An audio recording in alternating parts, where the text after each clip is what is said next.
মন ভরে। পুরামাতলা পূজা দিতে সবাই উপবাস আছি, তো এখানে পুজো দেওয়া হবে, যেখানে জবা ফুল আর পিসিও দিচ্ছে, তারপরে সারদাকের বাবা সবাই মিলে পূজা দিচ্ছে। লং জার্নি করবো তো সবাই আশীর্বাদ করবেন যাতে সুস্থ মতো যাচ্ছে সাথে।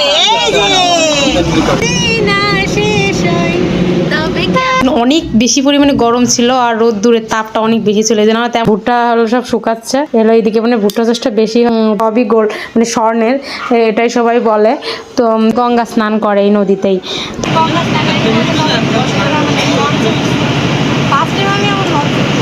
খারাপ করলাম, প্রথমে আমরা এসে গঙ্গা স্নানটা আগে করে নিলাম, তখন আর তো ভিডিও টিডিও করি নাই। প্রত্যেকটা মন্দিরে 5 টাকা করে টিকিটের মূল্য ঢুকতে হবে। আর আমার শাশুড়িটা কি মজা করছে, একা একা এটা হচ্ছে মন্দিরে।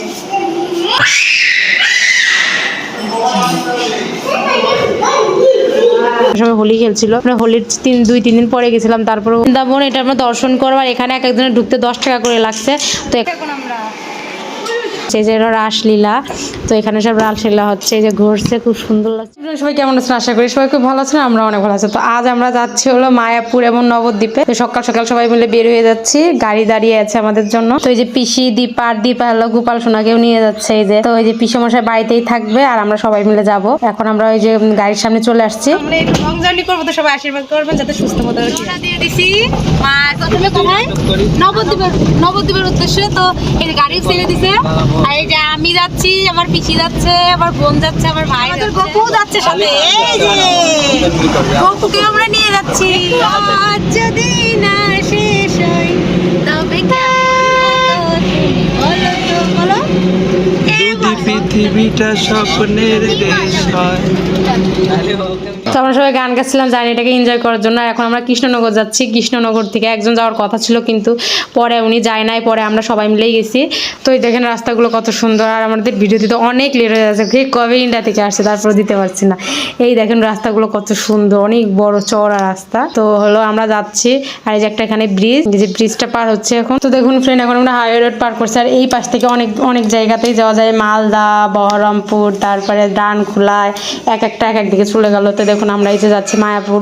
তো এই যে ব্রিজটা দেখুন কত বড়। আর তো ফ্রেন্ড, আমরা যেদিন গেছিলাম সেদিন অনেক বেশি পরিমাণে গরম ছিল আর রোদ দূরের তাপটা অনেক বেশি ছিল, যেন আমরা তেমন একটা ভিডিও করতে পারিনি। কিন্তু আমরা তো নিজেরাও দেখছিলাম, আপনাদের জন্য হালকা পাতলা ভিডিও করে রাখছি শেয়ার করার জন্য। তো ফ্রেন্ড দেখুন কত বড় ট্রাক। আর হলো আমরা এখন প্রায় মায়াপুরের রাস্তার কাছে চলে আসছে, সবাই ঘুমাই পড়ছি। এখানে দেখেন সব ভুট্টা হলো সব শুকাচ্ছে এলো এইদিকে, মানে ভুট্টা চাষটা বেশি। তো আমরা এই যে মায়াপুরের একদম কাছে চলে আসছি, যে মায়াপুরের সব থেকে বড় মন্দিরটা, এটা হলো নতুন করা হয়েছে। আর এটা হলো ওয়ার্ল্ডের মধ্যে অনেক বড় একটা মন্দির। আর এইগুলো যে স্বর্ণ গোল্ডেন কালারের যেগুলো দিয়েছেন, এগুলো নাকি সবই গোল্ড মানে স্বর্ণের, এটাই সবাই বলে। তো দেখুন একদম কাছে চলে আসছে, মানে মায়াপুর ঢুকেই এই মন্দিরটা সবার চোখে পড়ে, মানে গাড়ি থেকে এই মন্দিরটা দেখা যায়, কিন্তু এখন অনেকটাই দূরে যাইতে হবে, কিন্তু কত বড় লাগে। তারপরেও দেখুন অনেক বড় লাগে দেখতে, এই জুম করে দেখাচ্ছি, এত সুন্দর। তো এখনই আমরা গাড়ি থেকে নেমে যাবো। তো পার্কিং এর জন্য একটা নির্দিষ্ট জায়গায় থামতে হবে। তো ওখান থেকে পার্কিং শেষ করে তারপরে নেমে সবাই মিলে ঘাটে যে প্রথমে নবদ্বীপ যাবো। এই দেখুন এখানে সব অটো চলে, মানে বাংলাদেশে যে অটো এইগুলো চলে, মানে ইজি বাইকগুলো চলে, আমরা ইজি বাইক বলে। এই যে আমরা নেমেও পড়ছি, নেমে এখানে দাঁড়িয়েছিলাম, অনেক গরম ছিল। আর সার্থকের অবস্থা দেখুন, সার্থক মানে একদম পুরো অবস্থা খারাপ। আর এই যে এখানে আমরা উঠে পড়ছি এখন লঞ্চে। তো এই লঞ্চটা পার মানে লঞ্চে করে নদীটা পার হয়ে তারপরে নবদ্বীপে যাইতে হবে। তো এই দেখুন মানে নদীটা পার হইতে বেশি সময় লাগে না, 10 থেকে 12 মিনিট বা 15 মিনিট মতো সময় লাগে, মানে নির্দিষ্ট সময় আছে ছাড়ার।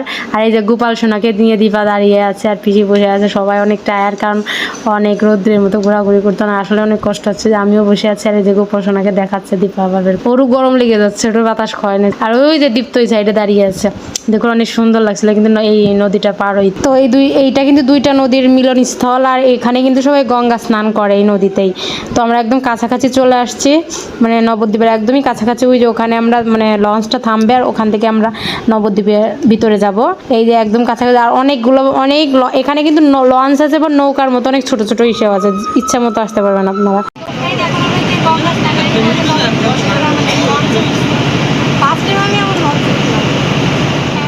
তো তো এখান থেকে আমরা একটা অটো ভাড়া করে নিলাম। প্রথমে আমরা এসে গঙ্গা স্নানটা আগে করে নিলাম, তখন আর তো ভিডিও টিডিও করি নাই।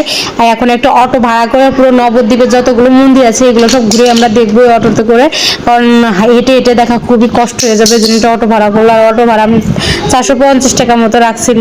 আর এই যে প্রথমে একটা মন্দিরে এসে থামলাম, এই মন্দিরটাতে আমরা এখন ভিতরে যাব। তো এখানে অনেক সুন্দর সুন্দর দেখার অনেক কিছু আছে, চলুন আপনাদের সাথে আমরা শেয়ার করবো সবকিছু। আর এই যে সবাই গাড়ির ভিতর থেকে এখন নেমে এই যে মন্দিরের ভিতর ঢুকলাম। তো মন্দিরের ভিতর দেখুন কত মানুষ বসে আছে, এখানে সবসময় মন্দিরে মানুষ থাকেই।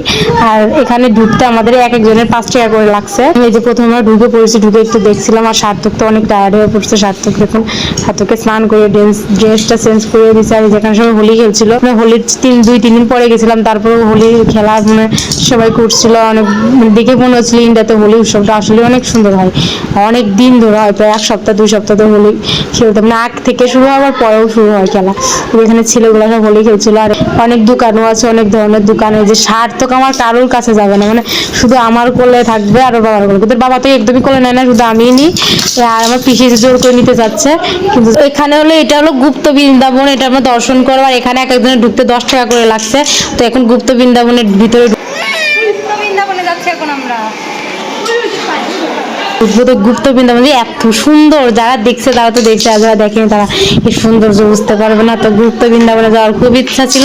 তো প্রথমে এই মন্দিরটা আসলাম। আর এখানে কৃষ্ণ গালি দেখুন কত সুন্দর করে সব কাঁথার ভিতরে সুন্দর সুন্দর করে সব করা আছে, আমরা দর্শন করছি। এই যে রাসলীলা, তো এখানে সব রাসলীলা হচ্ছে, এই যে ঘুরছে, খুব সুন্দর লাগছিল। আর সত্যি বাস্তবে মানে ফোনে আপনারা কতটা বুঝতে পারছেন জানি না, কিন্তু বাস্তবে অনেক ভালো লাগছিল, সেই অনুভূতিটা অনেক মানে বলে বোঝানো যাবে না। তো দেখুন এখানে যে অনেক ধরনের ঠাকুরের সব সুন্দর সুন্দর করে খোদাই করে পাথরের করা ছিল, ছবি আঁকানো ছিল। বৃন্দাবনে যা যা করা হয়েছে, ভগবান যা করেছে সেইগুলো এই গুপ্ত বৃন্দাবনে দেখা যাচ্ছে, মানে নবদ্বীপে এসে আমরা দেখতে পারবো। তো এটারই আর কি একটা সুন্দর একটা দৃশ্য দেখানো হচ্ছে, খুবই ভালো একটা, মানে এত সুন্দর, মানে যতটা সময় আমরা থাকি ভিতরে মনটা আসলেই ভরে যায়। যে এখানে হলো নিতাই কর্তৃক দিগ্নজলা, এইটা একটা ছবি।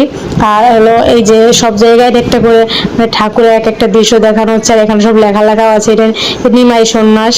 তারপরে এই যে মানে প্রত্যেকটা জিনিসের মানে উপরে লিখে দিচ্ছে যাতে বুঝতে কোনো ভুল না হয়, তো খুবই ভালো। আর এখানে দেখুন কত সুন্দর ভিতরে লাইটিংও আছে সুন্দর সুন্দর। এই যে এটা হলো ঝাড়খণ্ডের পথে একটা মহাপ্রভু। আর উপরে সবকিছু লেখা আছে, যা যা দেখছি আমরা আসলে সব বোঝা যাচ্ছে মানে। তো এখন আমরা আসছি পুরামাতলা পূজা দিতে, সবাই উপবাস আছি। তো এখানে পুজো দেওয়া হবে, যেখানে জবা ফুল আর পিসিও দিচ্ছে, তারপরে সাথে বাবা সবাই মিলে পূজা দিচ্ছে। আর যেখানে মানে পূজা দিতে লাইন সিরিয়াল লাগানো, আগে যারা আসবে তারা আগে দেবে, সিরিয়াল অনুযায়ী পূজা দিতে হবে। কিন্তু এখানে ভিড় থাকে। আর এখানে সব ধরনের মানে এখানে এটা কিন্তু খুবই ভালো একটা পূজার ফুল টুল সব পূজার মধ্যে সামনেই থাকে, কোনো অসুবিধা হয় না পূজা। তো এখানে কিন্তু ভিডিও করা যায় না, তারপর একটু হালকা পাতলা করছি ভিডিও যতটুকু করা যায়। তো এখন মন্দির থেকে আমরা বের হয়ে যাচ্ছি, পূজা দেওয়া শেষ। এখন আমরা আগে যাবো মানে খাবার খেতে, কারণ খাওয়া দাওয়া হয়নি। তো আমরা খাওয়া দাওয়া শেষ করে চলে আসছি সোনার গৌরাঙ্গ মন্দিরে। এখানে হলো সব মানে সোনার গৌরাঙ্গ দেখতে পারবো আমরা এখানে, মানে মন্দিরটার নামই সোনার গৌরাঙ্গ। তো ভিতরে ঢুকে পড়েছে, মন্দিরটা কিন্তু খুবই সুন্দর। আর এখানে প্রত্যেকটা মন্দিরে মানে নবদ্বীপের প্রত্যেকটা মন্দিরে ঢুকতে মনে করেন 5 টাকা করে লাগে মাথা পিছু, তারপরও 5 টাকা যাতে এত সুন্দর সুন্দর আমরা দৃশ্য দেখতে পাই, খুবই ভালো লাগে, মানে সোনার গৌরাঙ্গ দেখতে পারবো। গৌরাঙ্গ থেকে তাকিয়ে আছে, সোনার গৌরাঙ্গ দেখছে মন ভরে। আর আমার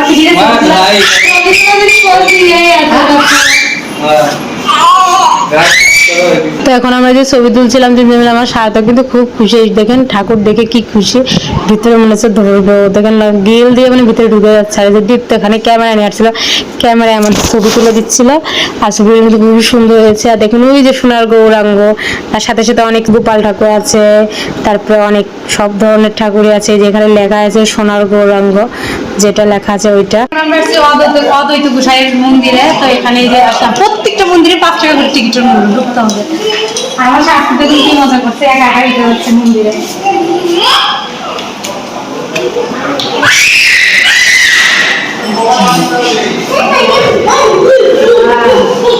তো মন্দিরগুলো কিন্তু খুবই পাশে পাশে, তারপরও হেঁটে দেখা যায় না, মানে একটা গাড়ি নিলে ভালো হয়, দেখতে সুবিধা। ওনারা আসলে পরিচিত থাকে, সব মন্দির চিনে, এই জন্য আর কি গাড়িটা নিছি। আর এখানে যে ঠাকুরকে প্রণাম করলাম। তো এখন আরেকটা মন্দিরে চলে যাব। তার এই যে এখানে অনেক ধরনের জিনিস, মানে ঠাকুরের যত কিছু আছে সব এখানে অনেক সুন্দর সুন্দরতা পাওয়া যায়। মানে ঠাকুরের কাঁসা পিতল মালা টালা সব সুন্দর মতো পাওয়া যায়। আর এই যে দেখুন এখানে কিন্তু গরু একদম ছাড়াই থাকে, গলায় কোনো দড়ি টড়ি কিচ্ছু থাকে না, একদম গরু নিজেদের মতো ঘুরে বেড়ায়। আর এখানে দেখুন বেলুন দিয়ে কি সুন্দর সাজানো হয়েছে এই মন্দিরটাতে। তো দেখুন অনেক সুন্দর লাগছিল, বেলুন দিয়ে সাজিয়েছিল মন্দিরটায়, মানে হোলির দিন সাজিয়েছিল। তা আমি হোলির 2 দিন পরেই আসছি, তো পূজা দিচ্ছিল, এখানে সব প্রসাদ নিচ্ছিল, আমরা এখান থেকে প্রসাদ খেয়েছিলাম। আমাদের নবদ্বীপের মন্দিরগুলো সব দেখা শেষ, এখন আমরা চলে যাব মায়াপুরে। তো দেখা হবে মায়াপুরের দিকে।